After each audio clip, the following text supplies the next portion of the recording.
Brought to you by TechnoSpark 20 series smartphones. Imran नहीं चाहते चुनाव हिंदू मुस्लिम हो। अब देखिए तो उनके काफिले में हिंदुओं को उन्होंने आगे कर दिया है और रात में चुनाव प्रचार में निकल रहे हैं। खुद कह रहे हैं कि भाई मैं मुसलमानों में नहीं जा रहा हूँ, मैं हिंदुओं में जा रहा हूँ। ये उनकी स्ट्रेटजी हो सकती है, लेकिन इमरान भी अंदर खाने बहुत मेहनत कर रहे हैं। मुस्लिम जबकि कांग्रेस का कोई जनाधार नहीं है, ये आप और हम सब जानते हैं। उसके बावजूद 2,07,000 वोट इमरान मसूद ने लिए थे। और ये तो चुनाव है, फिर उसी तरह चुनाव सामने आ रहा है कि बसपा से अब के उम्मीदवार चेंज है माजिद अली जी, और जो बसपा के पहले उम्मीदवार रहे फजलुर रहमान जी, उनका सिर्फ मुस्लिम समाज में नहीं, दलित समाज हो, अदर सिंधु कास्ट हो, उनमें उनका एक अच्छा असर था। जो माजिद जी चुनाव लड़ रहे हैं बसपा से, उनका मैं वो कोई असर नहीं मानता। कोई ऐसे नहीं लगता सहारनपुर में उनका कोई जनाधार हो।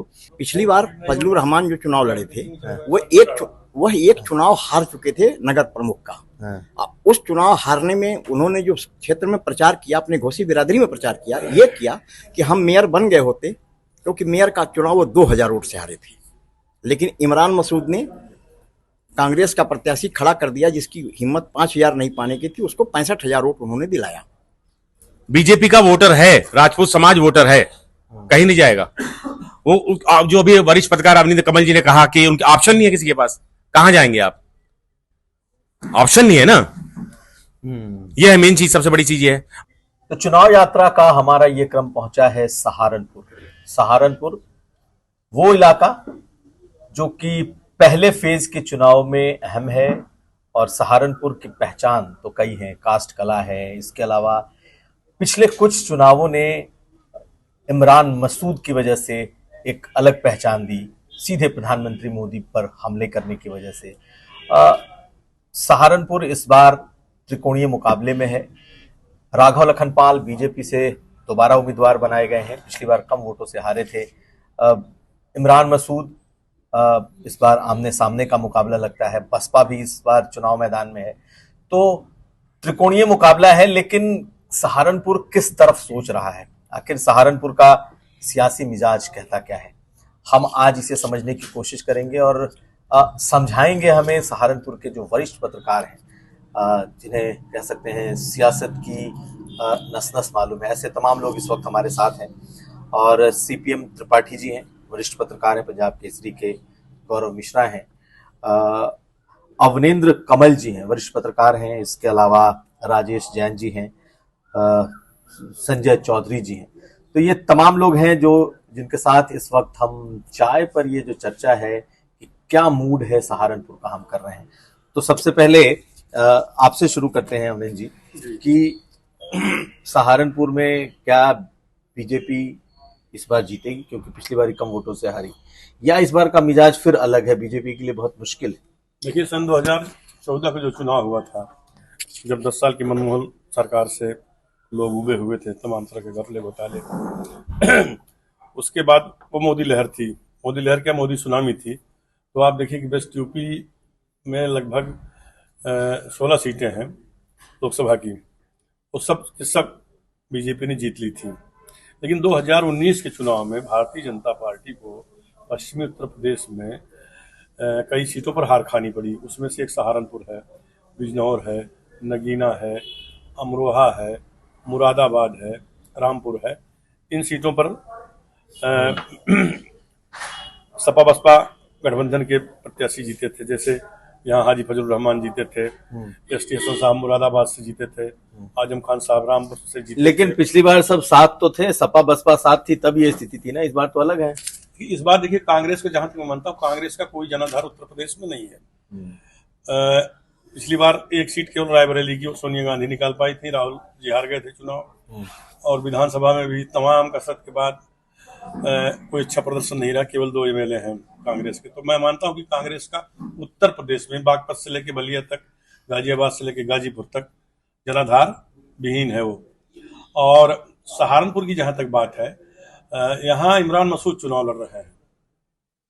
इमरान मसूद मुस्लिमों के एक छत्र नेता हैं, कद्दावर नेता हैं। और 2014 में जैसा कभी आपने जिक्र किया, जब उन्होंने मोदी पर वोटी वोटी वाला बयान दिया था, तो 4 लाख से ज्यादा वोट मिले थे इमरान मसूद को। लेकिन वो चुनाव हार गए थे, चुनाव हिंदू मुस्लिम हो गया था। इस बार बहुत मतलब समीकरण जटिल बने हुए हैं। राघव लखनपाल पर तीसरी बार दांव लगाया है भारतीय जनता पार्टी ने, पिछली बार वो हारे थे, लेकिन 2014 के मुकाबले वो 2019 में ज्यादा वोट हासिल किए थे। और बेदाग के हैं, पढ़े लिखे और खानदानी सियासतदान हैं, तो भाजपा ने बहुत समझ बूझ करके, हालांकि यहाँ से अभयदाना भी दावेदारी कर रहे थे, तो भारतीय जनता पार्टी ने किसी गुर्जर पे दांव लगाया, न किसी ठाकुर पे दांव लगाया, राघव लखनपाल शर्मा पर दांव लगाया है। 3 विधानसभा सीटों में, जिसमें रामपुर मनिहार है, देवबंद है और सदर सीट, इसमें भाजपा के विधायक हैं। तो ये मान लीजिए कि इन तीनों जगह से लीड करने की स्थिति में राघव लखनपाल अब भी हैं। और भाजपा की जो नीतियां हैं, योजनाएं हैं, जिस तरह से माहौल में प्रचार प्रसार किया जा रहा है, तो देहात विधानसभा सीट और बेहट में इनको थोड़ा सा मुश्किल पेश आएगी। और इमरान चूंकि साइलेंट, बिल्कुल इस बार इमरान नहीं चाहते चुनाव हिंदू मुस्लिम हो। अब देखिए तो उनके काफिले में हिंदुओं को उन्होंने आगे कर दिया है, और रात में चुनाव प्रचार में निकल रहे हैं, खुद कह रहे हैं कि भाई मैं मुसलमानों में नहीं जा रहा हूँ, मैं हिंदुओं में जा रहा हूँ। ये उनकी स्ट्रेटजी हो सकती है, लेकिन इमरान भी अंदर खाने बहुत मेहनत कर रहे हैं। मुसलमानों पर डिपेंड करेगा कि वो बिखरते कितना है, क्योंकि बसपा ने माजिद अली पर दांव लगाया है। और माजिद अली जो है, उनकी पत्नी जिला पंचायत अध्यक्ष थी, लेकिन वो पैसे वाले तो हैं, लेकिन मैं उन्हें पॉलिटिशियन, मतलब मेरी अपनी अवधारणा है कि वो जनता जनार्दन में इस तरह से बसपा सीधा के लोगों को टिकट भी दे देती है। तो आपको लग रहा है सीधी लड़ाई हो जाएगी क्या? आखिरी दौर में मुझे लगता है चुनाव से 1-2 दिन पहले तक यहाँ चुनाव जो है वो इमरान और राघव में ही होगा।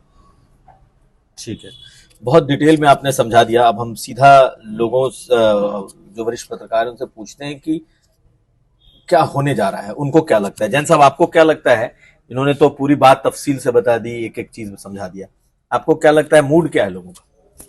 देखिए, जहाँ तक मूड की बात है इस चुनाव 2024 की, मैं समझता हूँ 2019 का चुनाव और 2024 के चुनाव में बहुत बदलाव है। उसका बड़ा कारण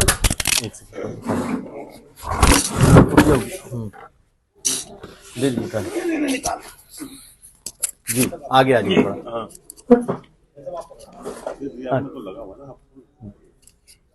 उसका बड़ा कारण जो मैं मानता हूँ, जैसे अभी कमल जी ने आपको बताया कि 2019 में सपा और बसपा का गठबंधन था, उसका एडवांटेज पश्चिम उत्तर प्रदेश में बहुत सीटों पे मिला था गठबंधन को।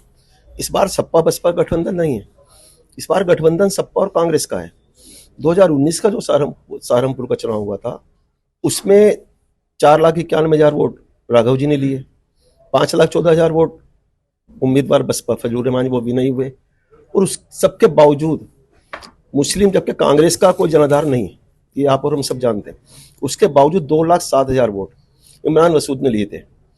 और ये जो चुनाव है, फिर उसी तरह चुनाव सामने आ रहा है कि बसपा से अब के उम्मीदवार चेंज है माजिद अली जी, और जो बसपा के पहले उम्मीदवार रहे फजलुर रहमान जी, उनका सिर्फ मुस्लिम समाज में नहीं, दलित समाज हो, अदर सिंधु कास्ट हो, उनमें उनका एक अच्छा असर था। जो माजिद जी चुनाव लड़ रहे हैं बसपा से, उनका मैं वो कोई असर नहीं मानता, कोई ऐसे नहीं लगता सहारनपुर में उनका कोई जनाधार हो या पॉलिटिक्स रूप से वो कुछ किसी प्रकार के जाने जाते हो। ठीक है, वो बड़े व्यापारी हैं, जो बसपा के सांसद रहे हैं फजलुर रहमान से, वो मीट मांस के बड़े व्यापारी हैं, माजिद जी बड़े व्यापारी हैं। लेकिन इस बार के चुनाव में मैं समझता हूँ आते आते जो चुनाव होगा, और जहां तक मोदी जी की रैली सहारनपुर में हुई, रणनीति अब के इस बार पहली बार देखी हमने बीजेपी की भी, किसी ने कोई भी शब्द जो भी मंच पर थे, चाहे मोदी जी हो, इमरान का नाम लेकर किसी ने कोई विरोध नहीं किया, जबकि 19 में 14 में ऐसा नहीं था। बात की जा रही थी, चाहे बड़े स्तर के नेता हैं, उन्होंने जो इमरान मसूद जी का बयान था, तो आपको लग क्या रहा है, किस तरफ जा रहा है ये चुनाव? चुनाव वर्तमान में तो तिकोना बताया जा रहा है, लेकिन आते आते जिस समय चुनाव आएगा, उससे मेरा मानना है बहुत साफ साफ के चुनाव आमने सामने की टक्कर होगी। इमरान मसूद राघव जी में बिल्कुल आमने सामने की टक्कर होगी, माजिद जी कहीं लड़ाई में टिका ही नहीं देंगे। संजय जी, आपको क्या लग रहा है कि क्या होगा चुनाव में? जी, मेरा तो मानना ये है, इस बार भारतीय जनता पार्टी कहीं ना कहीं फायदे में है, क्योंकि जो बसपा और सपा अलग अलग लड़ रही है, तो ये वोट बिखरेगा और इसका सीधा सीधा लाभ भारतीय जनता पार्टी लेगी। क्योंकि एक टाइम में यहाँ से बसपा गढ़ रही है, बसपा का गढ़ रहा है, कई बार सांसद बने हैं, विधायक भी कई कई बने हैं, पर इस बार जो बसपा का मेन वोट है वो भी छिटक रहा है, और वो कहीं ना कहीं बिखराव का जो कारण बन रहा है, तो भारतीय जनता पार्टी फायदे में लग रही है। ठीक है, लेकिन अगर देखा जाए तो 2019 में कम वोटों से हारे थे राघव लखनपाल। ये बताइए कि पिछली बार जो चुनाव हुआ था 2019 में, उसमें इमरान मसूद लड़े थे चुनाव, बसपा जीती थी और 2 लाख के आसपास इमरान मसूद को मिले थे। 2,07,000 और तकरीबन 20-21 हजार वोटों से जीते भी थे बसपा के उम्मीदवार। तो 2.25 लाख क्या वोट तो प्लस है ना बीजेपी के खिलाफ, 2.25 लाख 2.5 लाख प्लस है इसके खिलाफ। बीजेपी अगर मुकाबले में भी आती है तो इस वोट को कहां से वो भरपाई कर पाएगी? बीजेपी को इस बार दलित वोट मिल रहा है। क्यों? मायावती के रहते हुए दलित वोट कैसे मिल रहा है? दलित बसपा के रहते दलित पर अब वो मायावती का वो छाप नहीं रहा जो पहले हुआ करता था। यहाँ लगभग 18-19 पिछली बार मायावती को दलितों ने वोट किया होगा तभी तो जीते। नहीं किया था तो उधर इमरान थे। अगर इमरान 2,07,000 न काटे होते तो फजलुर रहमान और से जीतते। ये इमरान के बस का ही था कि उन्होंने 2,07,000 लिया बिना जनाधार वाली पार्टी कांग्रेस से के टिकट पर चुनाव लड़के। इस बार दलित वो छिटक रहा है और छिटक करके भाजपा में ही जा रहा है, क्योंकि इस समय भाजपा ने शुरू कर दिया है अपने दलित नेताओं को यहाँ भेजना, जगह जगह कम्बिनेशन कराना, सारा सब कुछ शुरू हो गया है। तो माना जा लग रहा है दलित इस बार मायावती का साथ यहाँ छोड़ देगा। छोड़ नहीं देगा, पूरी तरह नहीं छोड़ेगा, लेकिन 2 से 4% दलित मायावती का साथ छोड़ेगा और वो भाजपा के साथ जाएगा। 2-4%, 100% में बहुत ज्यादा मायने नहीं। नहीं, पिछली बार तो 100% दलित उधर ही था ना। दूसरा, इस बार इमरान और जो माजिद आपस में आमने सामने है। पिछली बार फजलुर रहमान जो चुनाव लड़े थे वह एक चुनाव हार चुके थे नगर प्रमुख का। उस चुनाव हारने में उन्होंने जो क्षेत्र में प्रचार किया, अपने घोसी बिरादरी में प्रचार किया, ये किया कि हम मेयर बन गए होते, क्योंकि मेयर का चुनाव वो 2,000 वोट से हारे थे। लेकिन इमरान मसूद ने कांग्रेस का प्रत्याशी खड़ा कर दिया जिसकी हिम्मत 5,000 नहीं पाने की थी, उसको 65,000 वोट उन्होंने दिलाया। लिहाजा वोट कटा और फजलुर रहमान 2,000 वोट से हार गए। वह कसक उनको रही और उनकी बिरादरी उनको वोट दी, क्योंकि उनको पता था कि दलित भी इनको सारा मिल रहा है। बावजूद इसके, इस गुस्से के बावजूद इमरान मसूद 2,07,000 पाए। इस बार देखिए 2-3 दिन पहले ये लड़ाई आमने सामने की हो जाएगी और चुनाव हिंदू मुस्लिम ही होगा।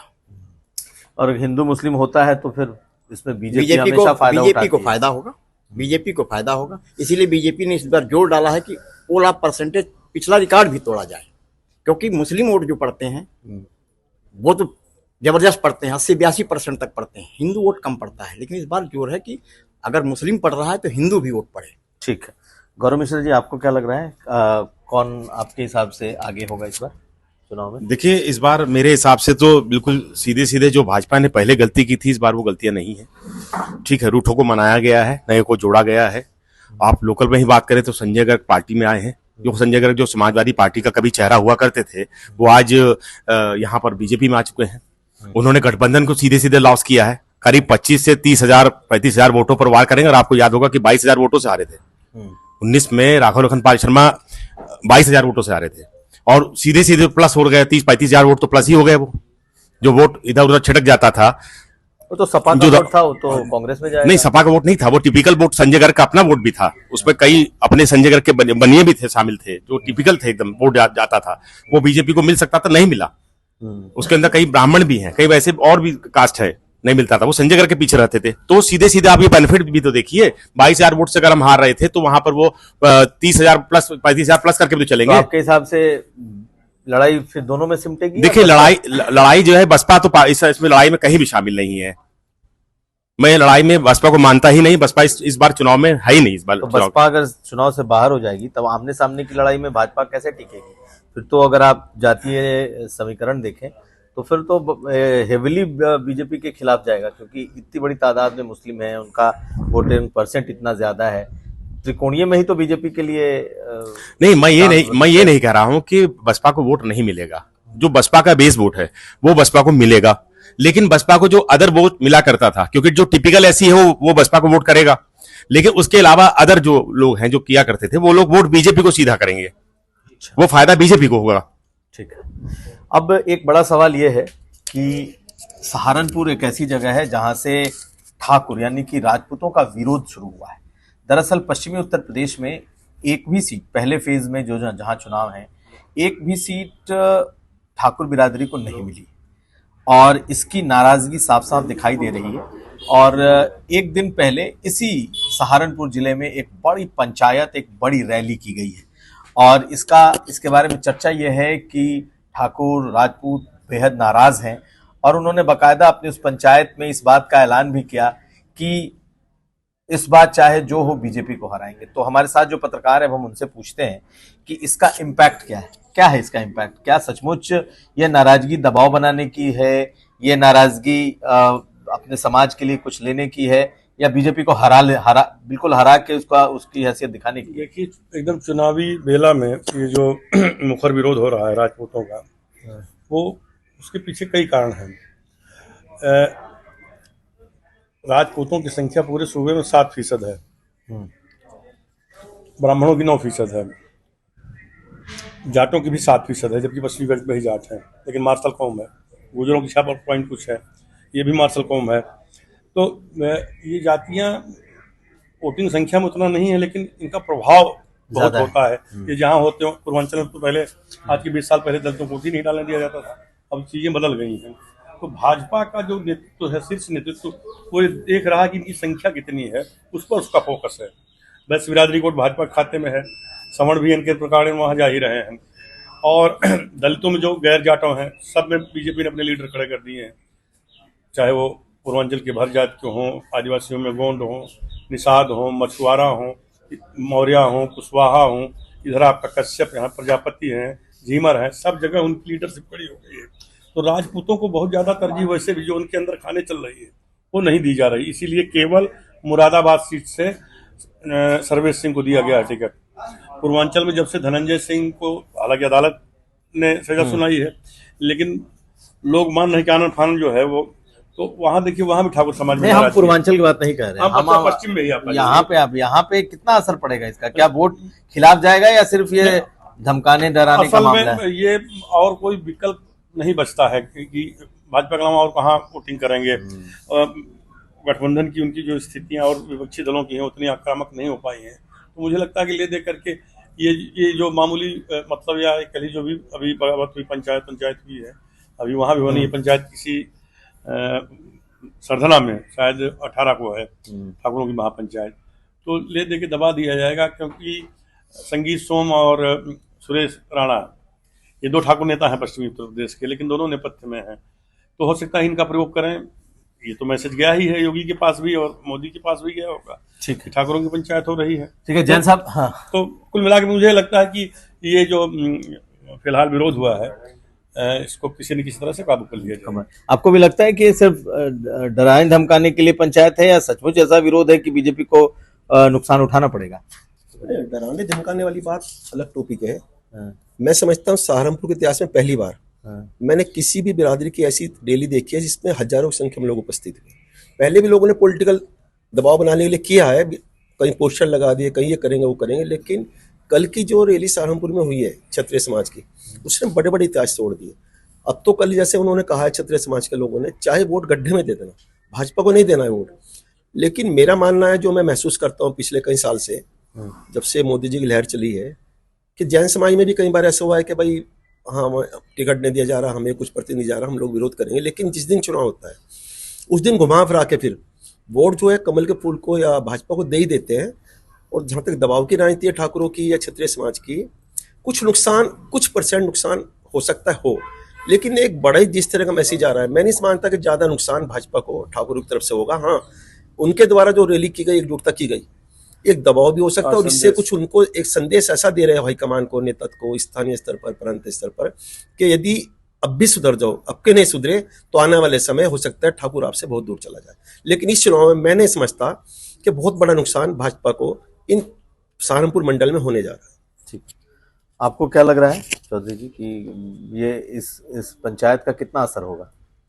असर तो होगा, पर इतना नहीं होगा कि ये कुछ ज्यादा नुकसान दे पाएंगे। मुझे ऐसा लगता है तक नुकसान तो देंगे थोड़ा बहुत, पर इतना नहीं दे पाएंगे, क्योंकि कल उसके बाद मैं कहीं था तो जो ठाकुर लोग थे वो वहाँ पे थे, तो वो लेकिन हम गए नहीं वहाँ पे और हम बीजेपी से जुड़े हुए हैं, तो जो कुछ लोग वहाँ गए थे वो तो देखो शायद आएंगे, विरोध करेंगे, पर इतना फर्क नहीं पड़ेगा जितना पड़ना लोग सोच रहे हैं, इतना नहीं पड़ेगा।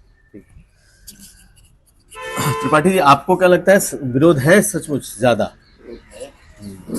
विरोध है भी, और इस विरोध को अगर भाजपा ने मैनेज नहीं किया, ठाकुरों को शांत नहीं किया, तो ये भाजपा के ही 100% वोटर हैं। अगर उसमें से 10,000 वोट कटता है तो भाजपा का ही कटेगा, किसी और का नहीं कटेगा। अभी तो 3 दिन पहले मैंने यहाँ के सचिवाला पुंडीर जी पूर्व विधायक हैं, ठाकुर हैं, उनको एक मंच पे जगह नहीं मिली पर्चा दाखिला के समय, तो एक टीवी वाले ने उनसे पूछा कि आखिर में आप वहाँ से झल्ला के क्यों चली आई, तो उन्होंने कहा कि हर जगह ठाकुरों को बेइज्जत किया जा रहा है।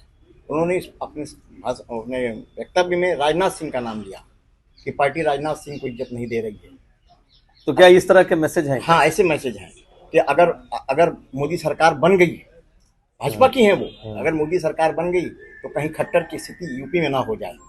तो इस तरह का भी मैसेज ठाकुरों में फैलाया जा रहा है। तो इससे तो क्या योगी तो मुख्यमंत्री हैं, इतना बड़ा नाम है, तब विरोध क्यों है ठाकुरों में? विरोध इसलिए है कि अगली जुलाई सोच के कि खट्टर का हाल ना हो जाए, इसलिए विरोध है। और ये विरोध यही नहीं समाप्त होगा, अगर सब कुछ मैंने भाजपा ने यहाँ नहीं कर लिया तो ये विरोध पूरब तक जाएगा, बलिया तक जाएगा, देवरिया तक जाएगा।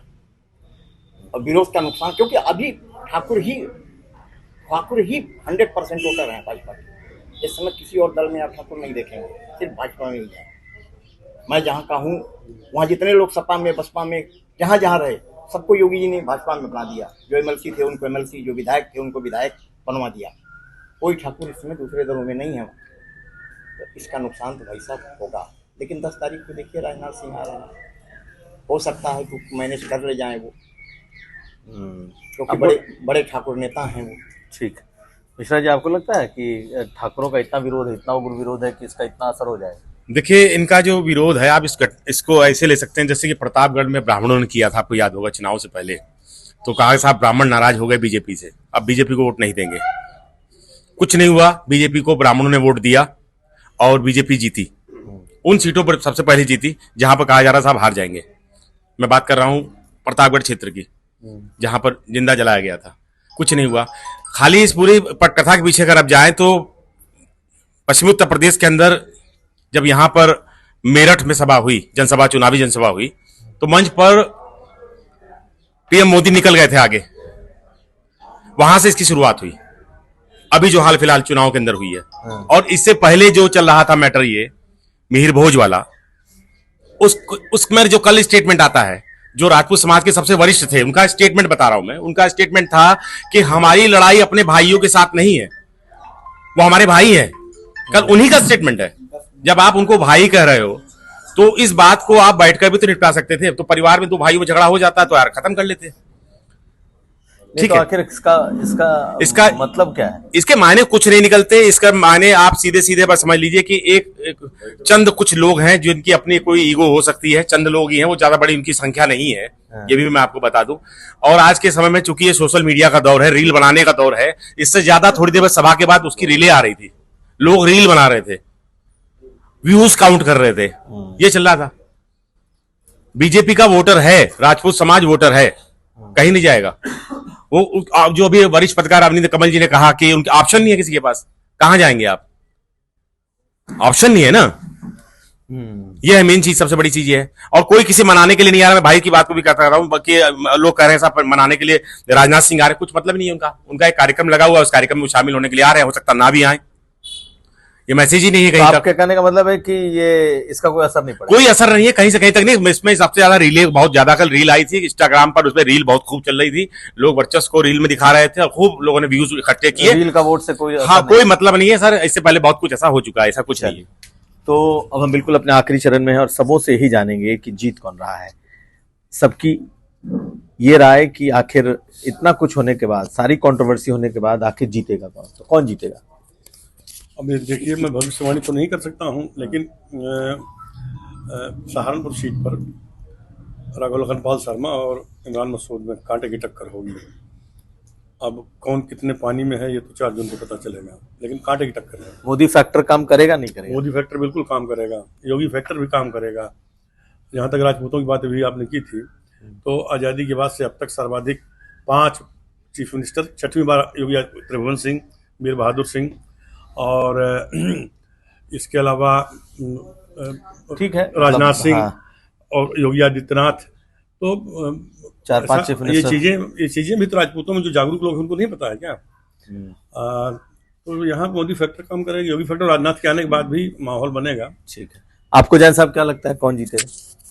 ये तो बड़ा क्वेश्चन आपका, जिसका आंसर देना 4 जून को ही संभव है। लेकिन इतना जरूर है कि वर्तमान परिस्थिति जो दिखाई दे रही है, उस परिस्थितियों में लगता है कि भाजपा के जो उम्मीदवार है राघव, क्योंकि बेदाग छवि के हैं, वो 5 साल सांसद रहे हैं, कोई उन पर किसी प्रकार का दाग नहीं लगा। और सामने, जैसे मैंने कहा, आमने सामने टक्कर है गठबंधन उम्मीद इमरान मसूद से, तो इस लड़ाई में मुझे लगता है कहीं ना कहीं राघव जी प्लस दिखाई दे रहे हैं भाजपा को उम्मीदवार। ठीक। और बात जहां तक है कि मोदी फैक्टर, निश्चित रूप से जितना भी वोट राघव जी को मिलेगा, मेरा मानना 98% वोट सिर्फ मोदी फैक्टर की वजह से ही मिलेगा। ठीक, चौधरी जी आप क्या कहेंगे कौन जीतेगा? जी देखिए, कहना तो ये तो मुश्किल है कौन जीतेगा, पर मेरे हिसाब से कहीं ना कहीं भारतीय जनता पार्टी प्लस में है। इसका कारण यही है कि बसपा और सपा अलग अलग लड़ रही है, जो मैं मानता हूँ, और उसका कुछ दलित बिखराव है, तो ये सब बिखराव सब जोड़ जाड़ के बाद में तो कहीं ना कहीं बीजेपी प्लस में है। ठीक, कौन जीतेगा सर, आप बताइए आपके हिसाब से। इसकी भविष्यवाणी तो आज नहीं की जा सकती है, ये तो 4 तारीख को ही पता लगेगा। लेकिन फैक्ट ये है कि इस समय तो राघव लखनपाल काफी मजबूत दिख रहे हैं। अगर बसपा पिछले चुनाव की तरह मजबूत रही तो उनकी जीत में कोई संशय नहीं है। बसपा अगर नहीं रही, उसके वोट बिखरे और कमजोर हो गई, तो अगर दलित वोट से कमजोर हुई तो मुस्लिम वोट भी उसको नहीं मिलेंगे, और वो नहीं मिलेंगे तो फिर वो इमरान मसूद में ट्रांसफर होंगे, तो उस समय लड़ाई थोड़ी कांटे की हो जाएगी। फिर उसमें नहीं कहा जा सकता, अगर लड़ाई आमने सामने हुई तो कांटे की रहेगी, अगर बसपा मजबूत रही तो भाजपा के लिए लड़ाई आसान है।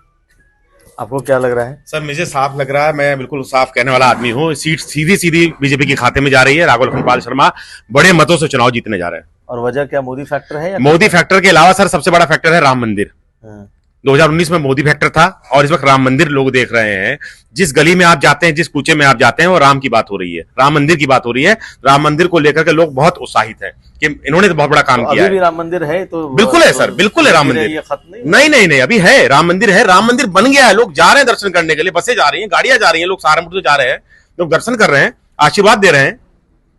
सीधे सीधे सीट सर ये बीजेपी के खाते में जा रही है।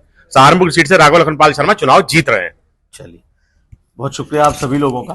तो आज सहारनपुर में हमने यहाँ के वरिष्ठ पत्रकारों से इस बात को समझने की कोशिश की कि आखिरकार सहारनपुर का सियासी मिजाज कहता क्या है। चुनाव 19 तारीख को है और इसका जो रिजल्ट है वो 4 जून को आएगा, लेकिन तब तक ये बहस जारी रहेगी कि सहारनपुर किसके खाते में जा रहा है। सहारनपुर से कुमार अभिषेक।